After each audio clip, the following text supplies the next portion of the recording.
sabihan ng official authority.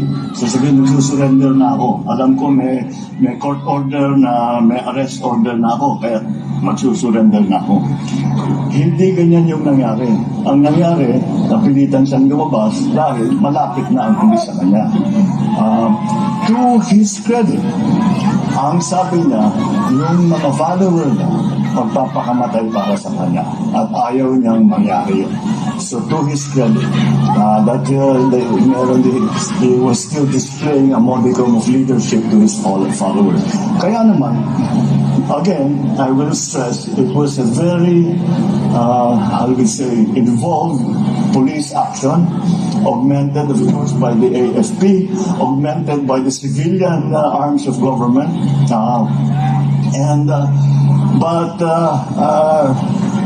it was, once again, it was really through the efforts of what our policemen did. And once again, I stress that kung merong mang nasaktan, ay may galos lamang, may sugat lamang. Sinungaling ka, Mr. President! Girian. Ngunit wala namang nasaktan na, wala namang namatay, walang nabaril. Dahil walang ulitin ko. Lahat ng pumasok sa KOJC compound, lahat ng tao natin, yung isa dun ay may dalang baril. Wala sa kanilang may dalang baril. Dahil hindi mo naman alam ito, may dalang baril, iba yung nagiging usapan. O instruction ko sa kanila. Wala akong gusto masaktan. Hindi ko naman gustong saktan yung mga member ng KOJC.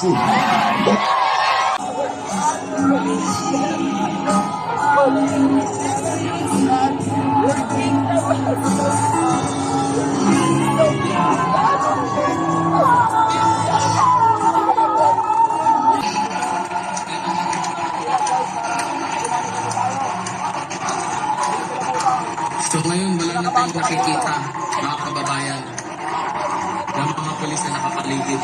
No?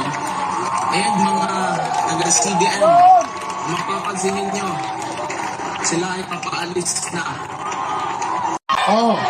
Ipakita natin maya-maya ang debunking lies na mga video na dokumentado. Pero bago kami ni Brother Franco maghimay-himay nito, may nangalabit kanina. Sabi niya ka Eric, pwedeng kami muna ang bumigay sa kanya at hihimayin nyo mamaya nila Brother Franco ang kanyang katarantaduhan, kabanagan at utak kriminal na pag-uutos na lusubin, kukumin, saktan at i-terrorize ang mga sibilyan na mga manggagawa ng Kingdom of Jesus Christ. Marcos Baliw! Marcos Baliw!